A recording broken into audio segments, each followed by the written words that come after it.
Hello, my name is Dr. George Mochocki, and welcome to Retail Merchandising. Uh, Today we'll be covering Chapter 9, Measuring Productivity. Now, most of you, or majority of you, are fashion um, degree-seeking individual in the fashion program.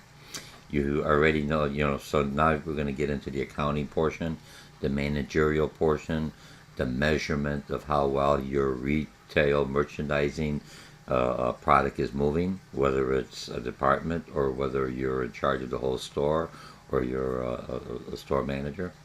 Do not freak out. This is very manageable. You already know a lot of this. Look, when you're buying the material, for those in the fashion program, you're already learning how to buy material, how much footage you need, how much it's going to cost you, how long you have to do it. All that is time. How long does it take you to make a certain garment or cut it out or design something? How long does it take you to put it together? And all that you're going to look at and say, this is how much I should charge for my creation, my design, my whatever I'm trying to sell. Okay, so now you already are doing that on that basis. Let's take that and just multiply it by 100 products, 50 products, 1,000 products, whatever merchandising you have. And now you're going to look at this from a store. You own the store, or you're the department manager of the department. And now they're going to look at it. Okay, we're giving you so much square footage. That's what you learn here. You could put your merchandise, position it, what we've learned in other chapters, price it, and let's see how much you're making. And the square footage, you're paying rent. And you got to light it, you got to heat it, you got to have certain measurements, certain aisles got to be wide enough for your customers by OSHA, by regulations, and then also by aesthetics, what makes it look well, makes the customer feel welcome in your facility. All that is costing you money. So now I know my square footage, I have so much area, how much merchandise will I fill in that area, and still be able to make a profit, which merchandise is in front of the consumer's face, for lack of a better word, or his path or her path's the least resistant, which way they're going. So which merchandise am I pushing? Every square foot, which ones are at the eye level, which ones are all at the bottom, which one do they have to reach up? And reach up doesn't make it that it's obsolete furniture. It's a high end, so you don't want people stealing it, or you don't have that many calls for it, so the majority of people are buying it here. Or it's time to increase your profitability.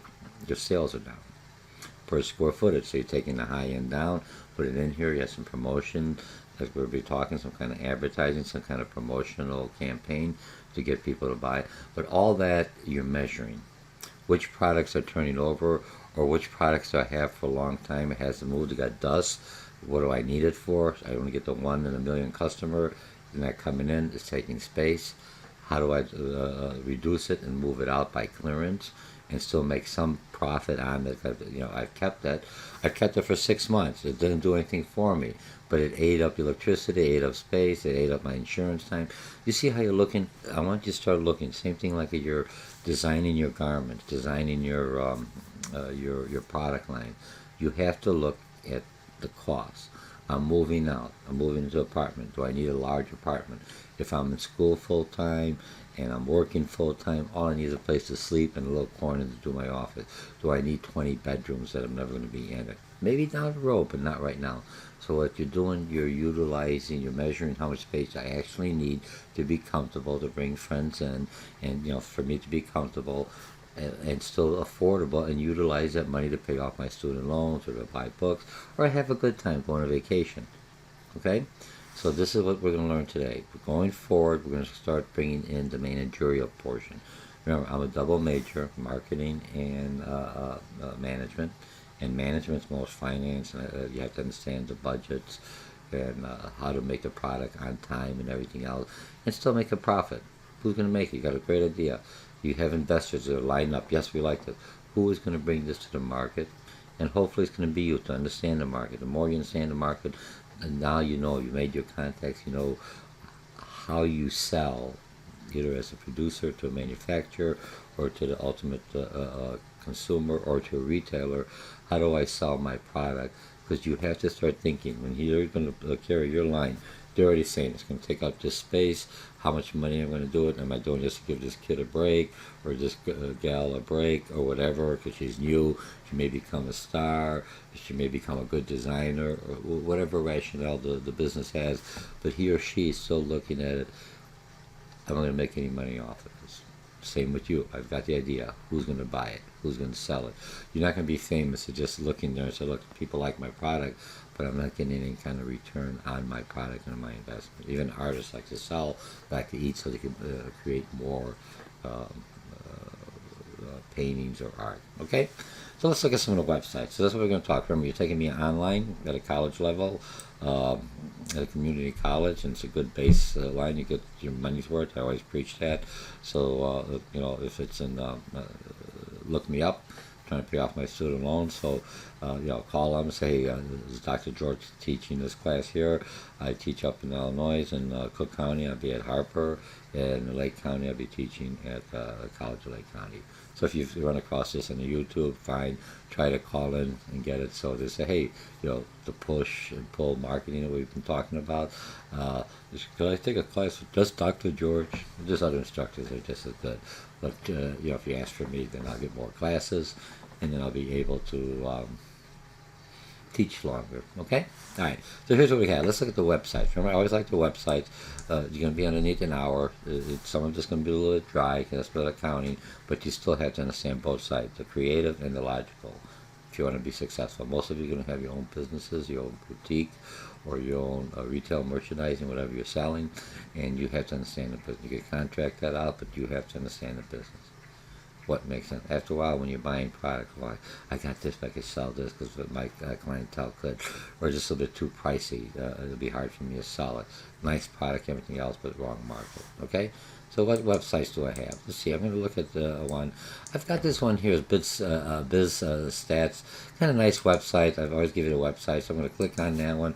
All it does is give you statistical analysis of you're looking at different financial ratios. When we're going to talk about ratios, accounting, some of you already taken me for introduction to business or business organization, or you've taken an intro to business class, or you're taking an accounting class or finance class. When you're looking at the ratios are two numbers put together. When we're talking about inventory turnover, or return on investments, or percentage of sales to my inventory. Okay. When I'm looking at the ratios, how do I know that number is good? Look at it if I'm looking at my weight. When I look at I'm 5'8", I should weigh, according to them, 145 pounds. Jeez, I didn't even weigh to 140 pounds. I wish I weighed that much. Okay, but that's the average. That's the average weight. So they're benchmarking me. Most people my height, my age, should weigh about 150, 160 pounds. I'm weighing about 180, 190. I'd be happy at 175. I don't want to be too thin. I don't want to be too overweight. I look happy. That's the weight I feel comfortable. I know what the averages are, but that's what I'm benchmarking myself. I know I'm way over if I'm at 200 pounds. I'm way over for my weight, not good for my heart. You know what I mean? So I'm benchmarking according to my age, my characteristics, my attributes. So when a business is benchmarking, when you're looking at ratios, you have to look at businesses similar to you. The size of the business, type of format set, where is it located, and how much inventory they're carrying, similar inventory. So Walmart is comparing their benchmarking against Target or vice versa. Even though they're still in the retail business in that area. Now, would you compare Walmart to Macy's? A little different, even though we're carrying items higher end. I would compare Macy's to Neiman Marcus or whatever. You compare it, so you're trying to compare apples to apples, oranges to oranges. You hear that thing. Okay, so remember, that's all the stats are doing. Here's the ratios of a business similar to your product line, similar in the same geographic, similar customer base. I'm always stressing you have to understand your customer, and here's how many they're turning. And if your ratios are out of whack or below, not performing as well as the other one, that's when you're looking at, I'm going to have to do something different. Okay? And that's what we're going to learn. So this is what that's just giving you something at home. It gives you industry, financial. So you can look at different corporations, sole proprietorship if you're at, let's see where we're at. We're in healthcare, Professional, wholesale trade, construction. What did I put you under? Could be manufacturing. They had one on the other one. Okay, retail. Looks like a retail. So you're looking at clothing, accessories, right? Beverages. These are all retail. Gas station. Retail merchandise. Doesn't make a difference what I'm saying. So let's look at clothing. So we're look at, so sales should be this way. Inventory to sales, 15% of my inventory should be tied up, and my sales is tied up in my inventory. Cost of goods. And these are all accounting. These are all numbers. These are all ratios, all percentages. What the best one should be doing, and that's what I'm looking at. Okay. For more details, you have it. All right. So that's all what this site is for. So look at that site. It's a nice site. Look at that. You're going to have some numbers you're going to come up to. How do I know? You're going to say, I'm going to make a lot of money. When you're coming up with some of your costs on your retail merchandising business or that you're going to be opening up. I want to hear, I'm going to make 2%. I look at the industry. I am shooting for 3% of my sales, and looking at my sales, you're going to say how many people you think are going to come in. And an average shopper is going to, some going to spend $100, some going to spend 10, but an average person walking out of my shop will be $45. And how many customers, and then you're going to have an average, and then you're going to base that on your inventory, and that's how you're going to give me the numbers. That's how you give the numbers when you're trying to get investors to invest in you. Good idea, like your idea, great idea, man, you're creative. Who's going to make this? How are you going to bring this to the market? How are you going to test it first? Once you sell in a small market, and then other people like your clothing line, even though you're small, you're expanding, the big manufacturers, the big clothing line, the big brand name, the designers, they'll look at you and say, hey, could we buy your line, or could you buy it for me? What's the difference? Bigger customer, doing business to business, or do you want to buy you out? You create another clothing line for a different niche. Okay, most creative people like that variety. So you build it up, sell it, or you can keep it and just keep on building up and add different product lines. Okay, so you've got buy or subscribe. I've got this one. Here's your forecasting service. This one here is a trends in. Let's look at this one. This is what's trendy. And okay, now this is a little bit, remember, I'm a buyer. Who am I targeting? Am I targeting younger people, teenager? Here's a trendy. This almost looks like tie-dyeing. My daughter-in-law likes doing. What are different colors? Forecast. What are the different designs? What's the next one we have in here? Forecast design women's, highly detailed. You're going to look at the trends. You're going to look at the colors. Is orange the one coming in? Is it more of a tie-dye look? And this is just giving you an idea. Here's the look that they want to come in. So black, more of the pants coming in, more of the longer, no more the, it looks like more like the roaring 50s or 60s, more in the jazz area. Trends come around, styles come around. Here's for the guys. You look at it, look at the different hair, more of a jogging suit, a little different, I would call those floodies, but that's that's my age. But I'm looking at, hey, they like that. It goes in. Look, it's still kind of color coordinated with the gym shoes. Right, gym shoes are tying in. This is kind of good for the look. The catwalk on here. So what I'm doing is, look, when I'm looking at the trends, looking at fashion, I'm looking at, hey, that looks for my group. But I may not wear it, but I know my audience, my customers. Remember, you have to know who your clientels are. You're a buyer. You're buying the bulk. Now you're negotiating. So not only you see the ideas and you're coming in. Here's the good, I would look at this more urban look. Is this a man's bag? A little different. You could carry everything else. A little shopping bag. Different, we talked about sunglasses. Look at the different earrings. This one really looks like a bowling bag or for an airline. I'm not saying, that's me. But for someone else, hey man, that's good. The shoes are nice. Look, the different styles, the glasses. Look, everything works out. Different kind of styles. Is it a flatter heel now? Okay, here's for the gentleman. Look, it doesn't make a difference today. Got the umbrella. Got this one. Here's, it looks like a little rugged. Look, I'm just going through it. Do you see the sites? So this is a great site. Look at it. I try to throw it in for my fashion. I do look at the fashion. I do understand the fashion. But I'm looking, could I sell it? Could I move it? Depending on who my customer base are. Okay, and the fashion snoops. Let me see what I have in this one. Okay, and this one's another one. Just look at looks at the company creative, advertising. Again, a little different. Who's a different target market? More of a mature ladies. They're not going right. Still younger, but a little different. Some of them cross over. All right. So it gives you some information. I'm not telling you much. Okay, so you find about the platform, advertise. Look, you have more of a younger group coming up. insights, whether they come in, whether trends, early trends. And later on, you're going to find out, different colors, everything. You have to know that because you're buying it in a year or a year and a half, a lot of time in advance in fashion. Okay, now the last one I'm going to throw in here, and this is a YouTube. It's an inventory YouTube. This guy talks for 5 minutes, and then I'm going to go with the rest of the tools. And it's other than me just click in. There we go. Okay. Real nice. I like them. He's real quick. I like quick and easy. Look, I had the sites, and a lot of students will look at the sites. Some don't. So this way you're forced to it, and then I go to the lecture. Inventory turnover. Maybe one of the most boring, yet clearly one of the most consequential subjects confronting all retailers today. Turnover is really the key indicator of how well merchandise is performing at retail. And one of the things that every retailer needs to understand about turnover is it doesn't show up on your P&L. Your accountant in accounting does not measure the element of time when they report back to you on how much money you're making.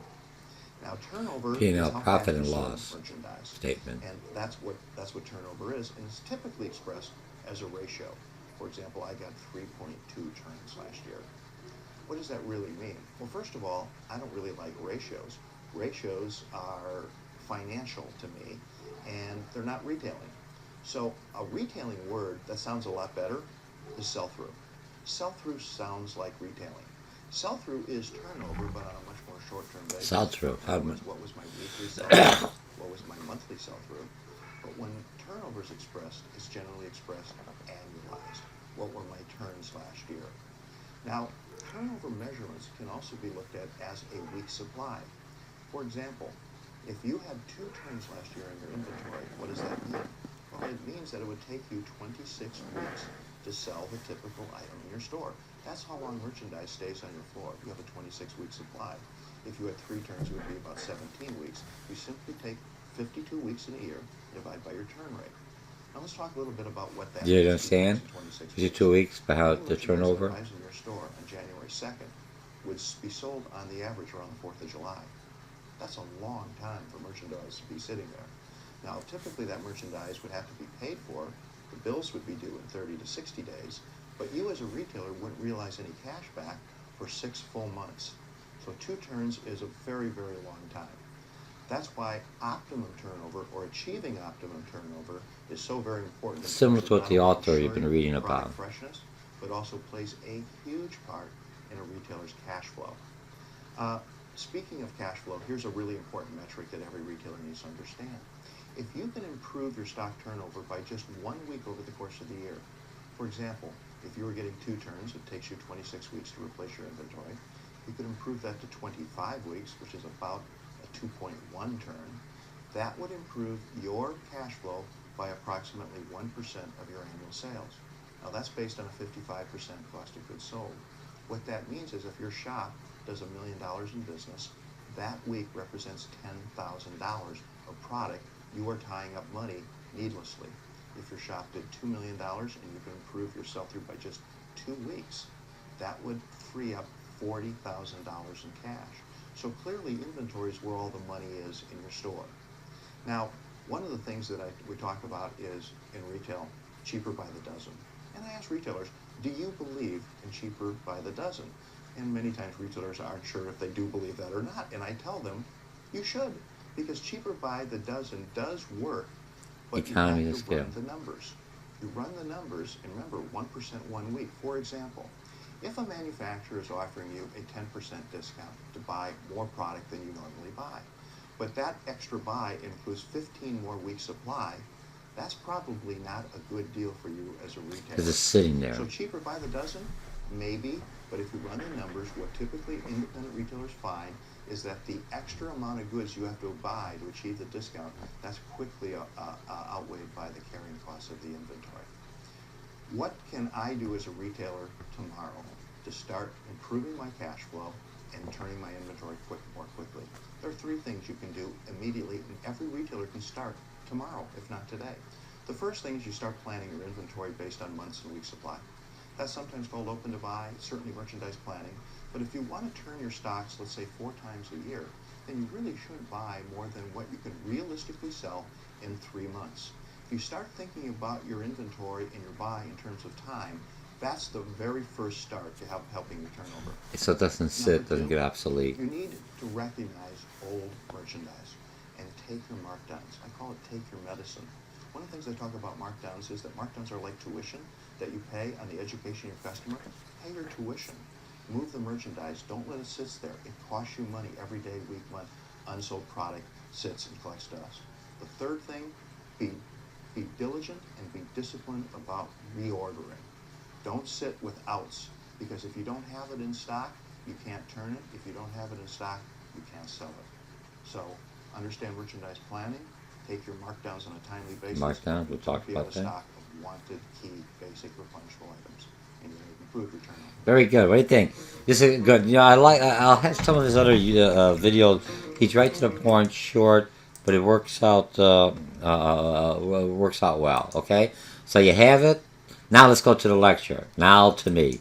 Okay, earning a profit. The whole thing about business is that you want to earn a profit. You're not in the business. You don't go to work. You want to raise. You want to make some money. You want to be sustainable, but you want to do what you enjoy. Most business owners, retail merchandisers that are in that operation, they love to do it with people. They like the challenges, and they enjoy what they do. They like the people skills, but I also like the creative side. If I'm in fashion, I'm a fashion designer, or I'm producing a new clothing line. Okay, maximizing return on asset. I'm going to start talking business terminology.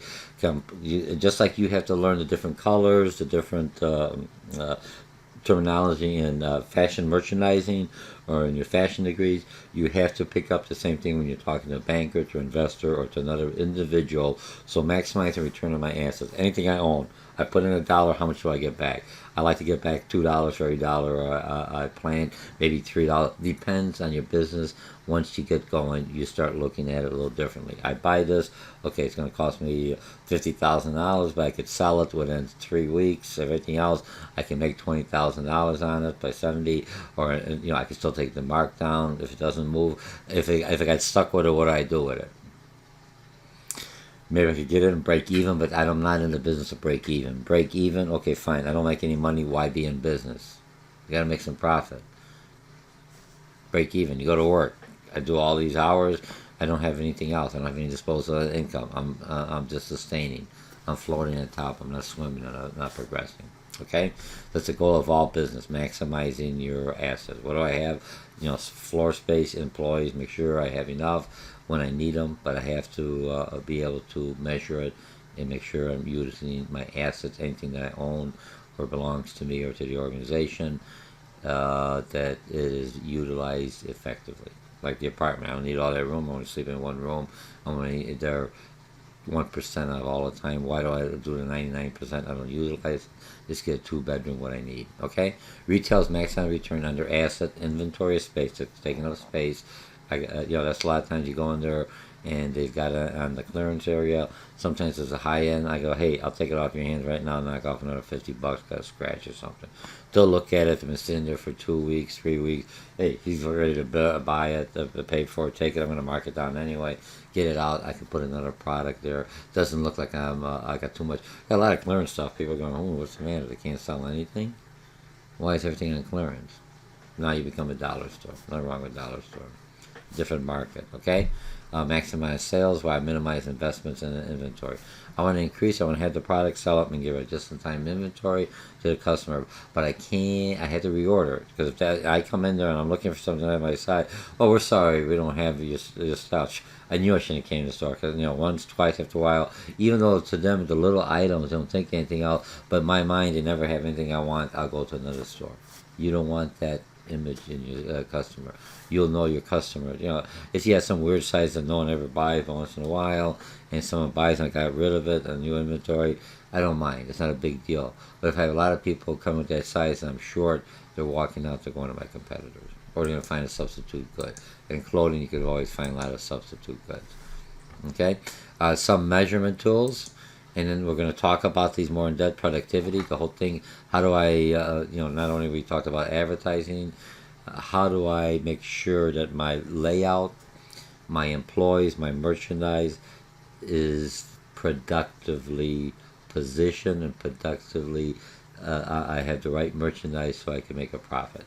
Measure of number of units of output per unit of input. That's all it is. I put in so much, like gas. I put in, how do I know my car's running effectively or good gas mile? If I put in a gallon and get a 5 miles to a gallon, it's terrible. I put in a gallon and get 16 miles to a gallon. Phew, this thing's pretty good, man. Right. But even there, I look at how much money I'm saving on gas. How much did I have to pay for the car? I could have got a regular car that may not get 60 miles, but gives me 30 miles per gallon when it costs me 15,000. This car cost me 75,000. I never recouped that.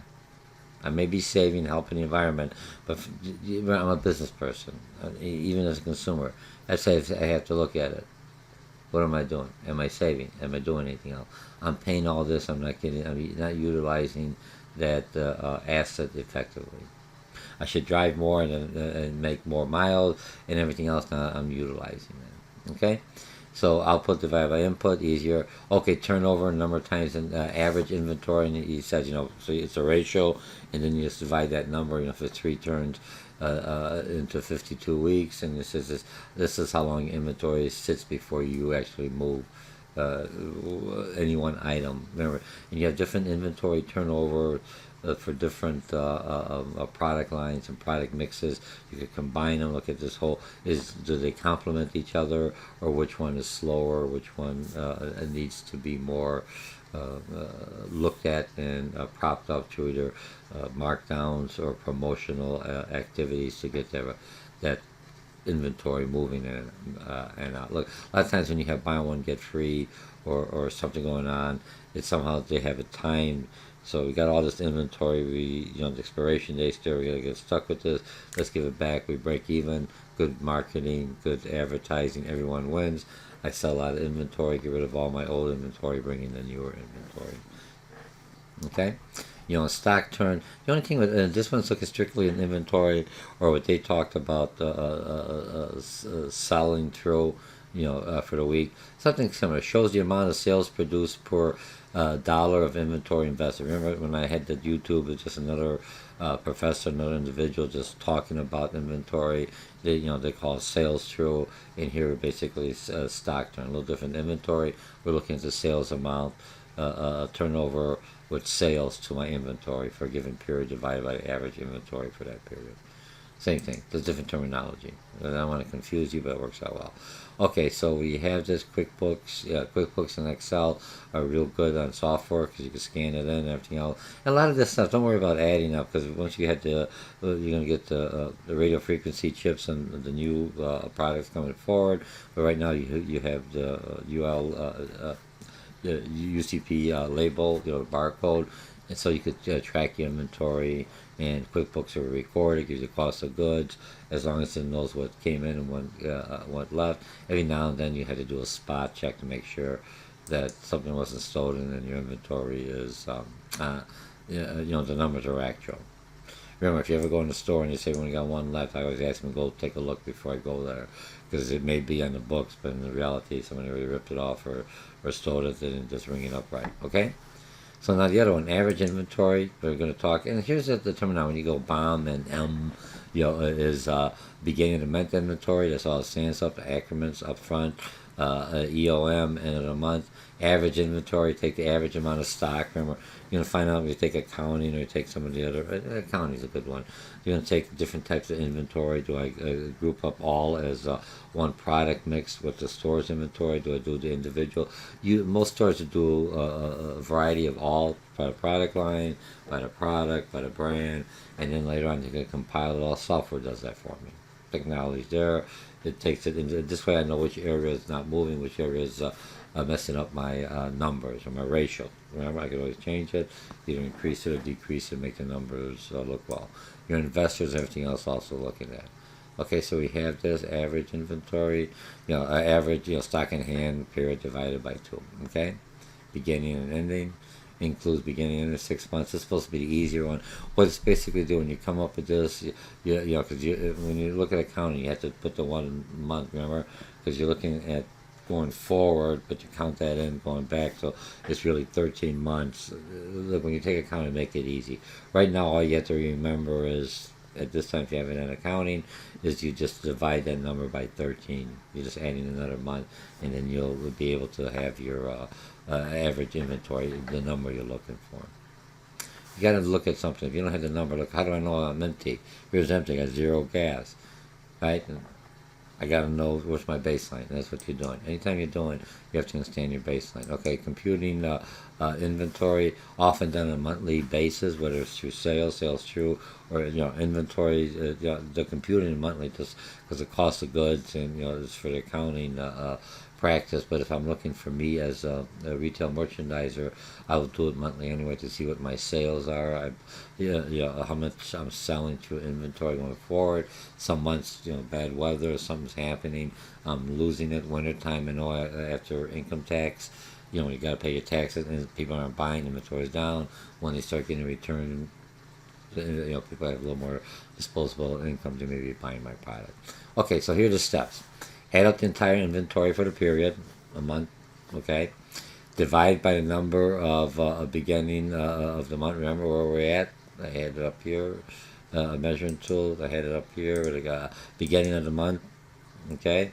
And then the ending of the month, okay? Result inventory, add up the sales for the same period, divide the total sales by the average inventory, voila, you have your stock turns, how much you went in. This is what I wanted to know, right? Computing the stock turns, I should just computing inventory. Let me put that in there. So it'll be easier. I'm doing this live.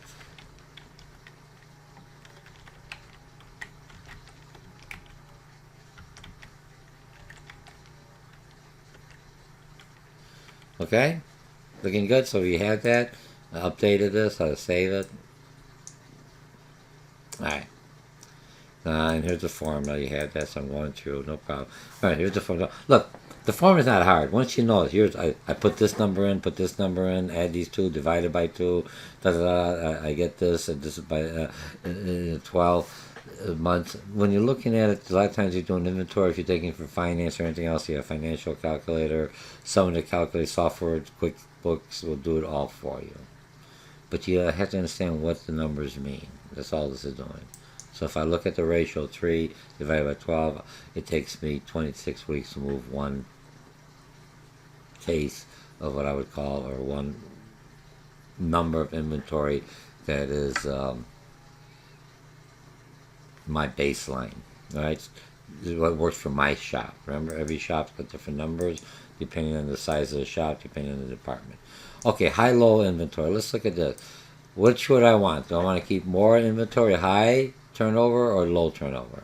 What's the answer? Remember, you read this? You had this? Okay, high turnover is generally better than low, because I'm getting a lot of product. It means I'm doing sales, I'm moving stuff. But at what cost? The price. Old merchandise, slow stock turnover may indicate I got old merchandise, I got a per marketing plan, per sales, per promote. I got to get that stuff out. Okay, shop worn, slowly moving good. After a while, it gets dusty, staying there. I look at it, the box been open, never been sold, but it's been handled. I don't want to buy it. I want a new box. I just feel better. I know all the pieces are there. The instructions are there. That's just me. Other people, or if you have a box like that, mark it down. There's nothing wrong with it. Say I'll give you 20% off on items and put the stuff first and better stuff in the back until you get rid of the inventory that's been there a while. Same thing with batteries. You go buy batteries, or look at buy it. You'll buy the first battery. I look at the date. When was the last time manufactured? Get the most newer one. You have to look at that. It makes a difference. Okay, the money and space could be better utilized, right? If I have, if I got a low turnover, it's eating space. It's not doing that. It's just sitting there, okay? New, faster moving. Too high of a stock turnover may mean too little stock. Look, if I'm having a real high turnover, I have to make sure I have enough so I don't have an out of stock, because then that's just as bad as having too much stock. People don't like it, they're going to go someplace else.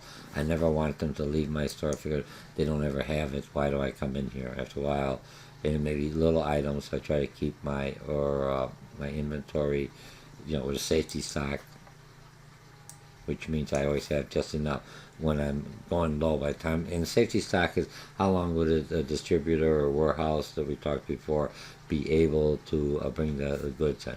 If it's 2 days, then I have a safety stock of 2 days for an average customer. And sometimes it go higher or lower. Certain months I know there'll be more people buying my stuff. depending if I'm selling gloves, not work gloves, but just winter gloves more in the winter time. So I could, I don't need as many winter gloves in the summer. Some people may buy them, but how much do I need? So I get rid of them. Is it a classic? Is it fad? Is it one that is out of style but not in fashion? Remember, we talk style, fashion. Throw that in. All right. So, what do you need about inventory?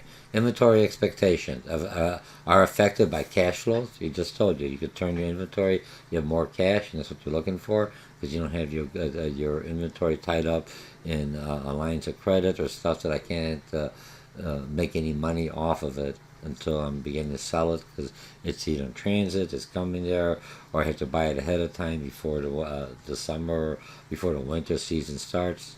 Right now, they're already bringing out winter clothes. I'm still in July, or I may be or I'm in Christmas and they're bringing out, or holidays, winter, and they're bringing out already swim trucks. Are they nuts? Because they already had the inventory. Why not get it? People get the head thing. I've got the inventory sitting there. Maybe I could sell it. But the more I reduce it, the less chance of it getting bad. And it gives me a feel if they're buying it now in the winter for the summer. Customers the same way. Maybe I should sell it. Turnover can be increased by what? Increasing inventory or decreasing the inventory. Remember the number. You get two numbers. I could do two things, those in math, to make the numbers look good. A lot of things when looking for profitability, I'm not just, you got new presidents, how they make the company look profitable. What's the biggest expense for any organization? Employees. Not what I'm paying them, the health care, the vacation, all that. So if I want my numbers look good, that's an expense, I minimize them, reduce half of them. Now my numbers look good. Problems are they look good for this quarter, for this year, but now I got new employees, I got employees that are leaving, or I got employees that are overworked, and now my customer service drops, people aren't happy, and I'm losing money. In the short term, it'll look good, but in the long term, I have to hire more people, or I have to do more advertising. Hey, we've improved, or whatever. So remember, you have to look at your inventory. You have to look at what you're going to do with those numbers that you're looking at the benchmark, your ratios. Why is high inventory better? Your small orders are expensive to process, so I could buy by bigger bulk, economies of scale. Small gold chains. Order once a year. Now you could order them 12 because I know I'll sell them. I get a better price. Same thing when I order online. When I order something else and it tells me it's $12.99 for shipping up to so much, I'll see what else I need. Might as well get this one because I don't want to order another one. I may order two if it's something I know I'm going to utilize. Or I may find another place that got shipping free, Amazon.com. I'm not selling it. I like that. But a lot of times the shipping's in there. Small purchases do not qualify for quality discounts. You look at down the road, you have this different kind of discounting. Stock turns varies by different categories. Remember, if I'm selling cars, I may not be turning as much as if I'm selling produce. And when they talked about perishable items, fads, clothing are perishable. They may be out of style within 6 months. How do I get rid of it now or turn it over faster? Okay? There's no universal stock turn rate. There's not one for all. You're looking at the industry. Look at the benchmark. What is their ratio? What do they turn around? Most stores that turn around, produce turn around in 2 days, so much inventory, so much pound. I should be doing the same thing. That's the average, or that's the leader. Well, maybe I'm a little bit lower. That's fine, but I'm still losing money. Okay. And then here, the one thing I look at perishable, including products, roses, and fashion. Fashion, remember, it could be perishable. I get stuck with Speedos or something that no one wants. Those are the short shorts that we talked about in our last chapter. Have a shorter shelf life, therefore need to have a higher stock turn rate than durables. Okay? So we took care of this. We're doing pretty good on this. We're going fast. What do we have? Okay, stock to sales. Again, I'm doing the same thing. Stock to sales ratios. How much merchandise is needed? Telling me how much to meet sales goals for a given period. It's a ratio. How much inventory should I have on hand, depending on it? Remember, in technology, we'll break it down when they'll say you need this product line or this color, this size is what's going. Some places I need more plus size. Other places I got a whole bunch of thin individuals, so I just need either the tall and skinny size for petite, for lack of a better word, skinny. And well, that's good for the guy. We don't want to be petite. We're more slender. All right, not petite. Ladies, you're petite. Ladies like to be petite. Me, I'm more slender, muscular. All right. So it's the formula: stock to ratio, beginning month inventory (BOM) divided by sales of the month, and it gives me a stock to sales ratio. Okay, broader assessment. Higher stock to sales, I have more assortment assessment. Assortments, okay. Busy selling periods require lower stock to sales ratios than slower periods. Merchandise turns faster during periods of high sales. Makes sense. I'm getting rid of it. I don't want to be out of stock, and I may increase my safety stock depending on how quickly the supplier could provide to me. If I have the job record that we talked about last time, they're already looking at the inventory and they're bringing them in every morning. I'm never low. Okay, then periods of sale. Right now, if it's a holiday, they spend a little bit more time in the store, so you can run into them, see what they're doing. They also, I know some stores, some job workers, they want them to talk to the manager to increase sales. Manager's not going to increase sales. You already got the item, you got this. You have to increase sales by your advertising and make sure your product looks good. Understanding customer. What determines the ratios? Breadth, number of unique items, category, style, depth, size, and color. Breadth, different assortment, and depth, how many sizes and colors with that assortment. Look, if I got a real tall individual, not too many tall individual, I have one. If everyone's wearing a 36 to a 38 or 40, man, boom, I have more than enough because that's my average thing. And then again, different colors. Breadth of assortment. Okay, when we look at this one, determines its stocks to sale ratio. Men's dress shirt in one color, it takes 32 times turnover. Men's shirts, 4 items. Dress shirts have a higher stock to sales ratio because it has more of a depth and assortment in there. Wider range requires a higher stock to sales. Okay? And I think I got a square in here. No, just good data. Okay, stock to sales, markup. It helps my markup. How much do I bring it up? Right. You have to know how much. Some items you don't have. Some stores got 5% against everything. That may be it. Some may have 20% on items that aren't moving as fast because they're keeping up as for the inventory, the lighting, the insurance. Others may have it higher. You have to know what your markup. You have people looking at your things. You usually don't. You don't tell them the markup what percentages. Otherwise, you always want to raise. Okay, profit. You want them to learn. But after a while, if you know the markup, I could tell another store. So when I figure out the markup, I could figure out how much they paid for it. Then I want to find out, man, I'm paying $10. They're only paying $8 according to their markup. Where are they buying? How come they get those good deals? And I try to get the same thing. Okay, my stock to sales ratios variations. What's a variation? I got a base mark. What's my base mark? What's my baseline that I'm measuring? And then how much does it deviate? Does it go up? Does it go down? Just say, hey, your usage, my electric usage from last year, I thought I'm very conservative. I went up. I'm still more than my neighborhood, or it went down. So it gives me a variance, and the variance has to be measured against the baseline. In what year? Not that I don't like the baseline. If I go on the scale and say, look, I've weighed 190 pounds. I went on the scale, weigh 250 pounds. I don't say, oh, geez, I still look. I lost a certain percent. No, I can't change it. That's to my baseline. Everything's on that baseline. So you got to determine the baseline first, and then go forward. Okay, months with the highest sales, stock to ratio, and it just gives you the variances, or during the peak time.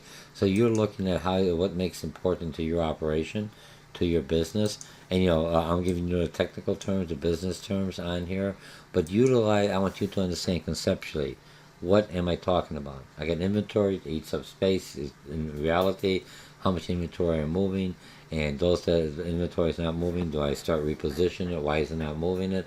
That's where the manufacturer says, been sitting here for so long, I don't want it back. Here, I'll give you another 20% add-on and see if this will help you. I'll throw some money at it. It's not too bad. As long as they don't take my profitability, my return on my investment. Okay, let's look at the sales per square foot. And when I'm looking at sales per square foot, let's see, do we have everything in here? Yeah, okay. So I'm looking at sales. Every square foot, whether I'm in an office or anything else, I want an office, I want a lounge, that's the area that people aren't utilizing. It's eating up. I got air conditioning, I got to maintain it, I got to clean it, and I can't put any stuff there, any kind of merchandise. What's it costing? So you're looking at the whole thing. You go with vaulted ceiling, beautiful, looks nice. I can't put anything, no shelving, there's a lot of space I got to heat up. Is it worth it? If it's what I'm looking for, the look and aesthetic, well worth it. People, wow, look at that. It's worth it. Okay. Okay. Reflects the amount of sales generated relative to the amount of space dictated to selling the goods. That's identified. Measures the sales volume generated by each square foot in a store. Remember that. That's what the square foot. Retailers use it to allocate department store. You want a bigger department? Okay, you're going to pay more rent, more heating. But if you're generating more product, I don't mind giving you more spot because it offsets it. Sales per square foot equals sales divided by square footage is the formula. Okay? Now you have space management, arranges products in a department, often using planogram. All it is like a picture. Well, how does things fit in? Where do I want to do it? How does it fit in here? Technology does it now. You have software makes it good. It can show one fixture of the whole store. All right. It's close to category management, micro merchandising, very closely.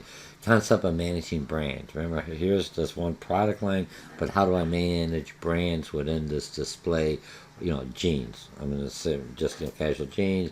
I got Ragnar, I got Levi's, I got the store brand, I got Walmart brand, Target brand, whoever brand. I've got private labels plus the brand labels. How do I manage it? And which one is giving me a higher return of on my investment? I mean, they're paying me more. If I sell more of this brand, after I paid for the brands, I get a better deal. Or if I sell the next brand, a generic brand, because it's more of them, but I get a higher return on my investment, money coming back, I may go that route. But what is my brand image? What's the image the store is trying to do? Okay? And so you have that. It's all done by computer. It is close to the category. We talked about that micro.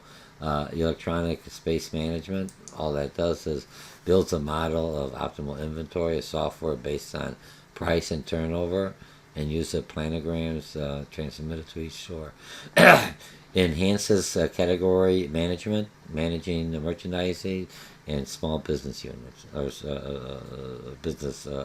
small business units, SBUs, or profit centers. Same thing. Okay, will increase sales by square foot, decreasing the square footage. Here's a problem. I gave you a problem. How many square feet do you need in a total store? Okay, if I do $100,000 in business, when the standard industry is $350 per square foot, so I should be, if every square foot, cubic square foot error, I should be making $350. Remember, for this industry in apparel, it could be higher or lower depending on your industry. That's what you're looking at the benchmark. Okay, so what's the answer? I take the 100,000 divided by 350, so 2,857. That's how large of a store I should have. So you're going to come up with some calculations for your retail business, depending on what you think your what do you call it? For lack of better words, the square footage. What do you need for the to move your product comfortably? So you have to come up with why do you need something. If you got a lot of displays, you have something a mannequin or something else, a movable, or mine that people are out there. Everything else, they could, you see something that look like them, and when you have a lot of people that go like this, hopefully no one scares, but it's something else to get attention, and they tell their friends, and people come in there to see what you're doing. All right, so let me just close this down. I'm at level 1. We covered a lot today. We're getting into more of the money. So you're going, oh man, some of it is dry, but you have to understand it. You have to understand it. You're in retail merchandising. You're trying your product. You open up your store. You have to understand. Accounting is the language of business. It's the money. How am I making profitable? It's not hard once you understand conceptually. Use your creativity, how you remember it, and you'll do well. Okay, so we got the website, basic thing you're looking at to make a profit. You have measuring tools. How do I know I'm profitable? How do I know I'm using my assets effectively and efficiently? You're going to hear that from me over and over in all the classes. What's my average inventory? Computing turnover, stock, returns, or sales through. The YouTube I showed you, general information about turnover. Why is it important? That's your heart. It tells me, if I'm not moving, how do I know? I'm selling product.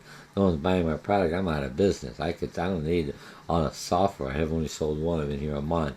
I got all this rent, and it only cost me $2. I had to do something different.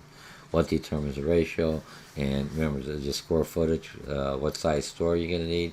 You're going to tell me how much sales, not profitability. I'm just selling, and it's before taxes. Yeah, it's just selling so much, and that's where we'll come up with what size of a store you need.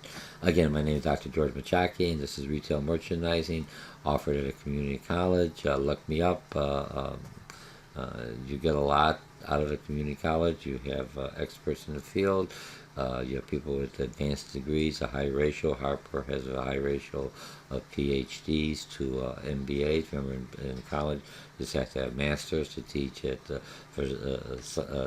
freshman and sophomore level.